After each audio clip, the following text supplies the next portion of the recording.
right now, as you watch this. The Middle East is on fire. Yesterday, February 28, 2026, the United States and Israel launched one of the most massive coordinated military strikes in modern history against Iran. Explosions rocked Tehran. Missiles hit Isfahan, Qom, and Karaj. President Trump went on live television and told the Iranian people, "The hour for your freedom is at hand." Iran fought back. Missiles launched toward Israel. U.S. bases across Bahrain, Qatar, Kuwait, and the UAE came under fire. And here's what's keeping people up at night. Many scholars of Bible prophecy have been warning about this exact scenario for decades.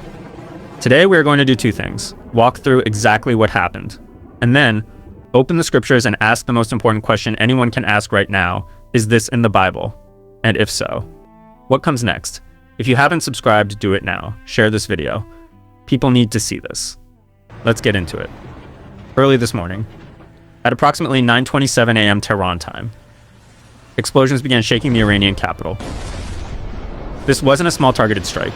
The U.S. Department of Defense called it, and I'm quoting, "Not a small strike. Dozens of U.S. warplanes launched simultaneously from aircraft carriers and regional bases. Israel's military, in what they called Operation Roaring Lion, coordinated directly with U.S. forces after months of joint planning. Targets hit across Iran included Tehran, including the area near Supreme Leader Khamenei's residence, Isfahan, a major nuclear infrastructure hub, Qom, Karaj, and Kermanshah, multiple military and missile production facilities. 7 missiles struck near Khamenei's compound. As of this recording, his fate is unclear. President Trump released a statement confirming what he called major combat operations in Iran. He listed 3 clear objectives. 1. Destroy Iran's missile capabilities completely. 2. Prevent Iran from ever obtaining nuclear weapons. 3. Topple the Iranian regime entirely. Regime change. He addressed the Iranian Revolutionary Guard Corps directly, offering full immunity if they laid down their weapons, and warning of certain death if they refused. To the Iranian people, he said, "When we're finished, take over your government. It will be yours to take." Prime Minister Netanyahu confirmed the joint operation and said it would last as long as needed. He called it the removal of the existential threat posed by the terrorist regime in Iran. This was the most coordinated U.S.-Israel military operation against Iran in history. Tehran did not go quietly. Within hours, Iran launched dozens of ballistic missiles and drones targeting Israeli cities. Air raid sirens blared nationwide. Al Udeid Air Base in Qatar, one of the largest U.S. bases in the world, U.S. Navy headquarters in Bahrain, U.S. bases in Kuwait, the UAE, and Jordan shot down 49 Iranian drones and missiles crossing its territory. Explosions were reported in Riyadh, Saudi Arabia. Iran's foreign minister stated clearly, "All American and Israeli assets in the Middle East have become a legitimate target. There are no red lines after this aggression." An Israeli strike also hit an elementary girls' school in southern Iran, at least 51 killed. Communication blackouts swept Tehran. Israel declared a nationwide state of emergency.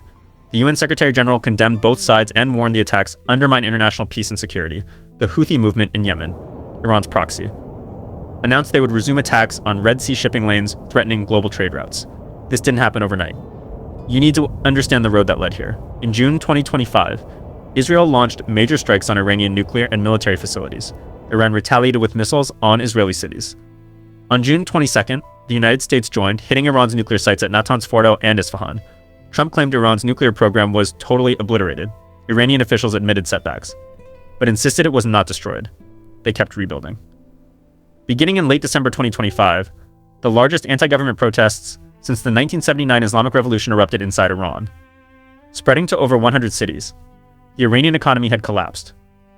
The rial had crashed. Prices were impossible. The people were suffering and furious. The Iranian government responded with brutal repression. Thousands were killed.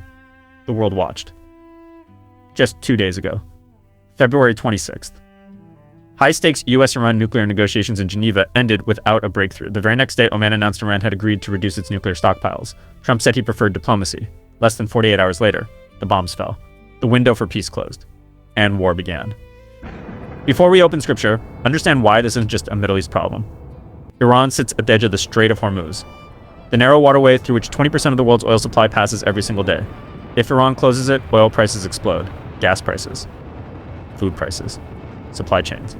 Everything on Earth gets harder and more expensive. Then there's the nuclear question. The word nobody wants to say out loud. Western intelligence assessed Iran was within months of producing a nuclear weapon. A nuclear-armed Iran would trigger a nuclear arms race across the entire Middle East. Saudi Arabia, Egypt, Turkey, all would follow. And there's the wider war risk. Russia has historically aligned with Iran. China has economic ties to Tehran. North Korea has supplied weapons. Nobody has made major military moves yet. But the world is watching carefully, and one miscalculation could drag in powers far beyond the Middle East. The most discussed prophecy regarding Iran is Ezekiel 38. Over 2,500 years ago, the prophet Ezekiel described an end-times coalition of nations coming against Israel. Ezekiel 38:5 specifically names Persia, the ancient name for modern Iran. As part of this coalition, many scholars identify Russia as the leading nation Gog of Magog with Persia, Iran, as a key ally. Now here's the key question scholars are debating right now. For Ezekiel 38 to happen as described, Iran needs to be in a position to attack Israel, not bombed into rubble. So is today's strike preventing the Ezekiel 38 war? Or is it the beginning of it? Either way, Persia is in the Bible. Ezekiel wrote about this nation's role centuries before Iran had an army or a nuclear program. This one hits close to home, and very few people are talking about it, in Jeremiah 49:34. 39, the prophet Jeremiah received a specific word about Elam, the ancient region in southwestern Iran. Today, that region is home to Iran's major nuclear reactor at Bushehr. Jeremiah 49:35 says, "I will break the bow of Elam, the mainstay of their might." The bow represented their primary military power. Today, President Trump literally said, "We are going to destroy their missiles and raise their missile industry to the ground."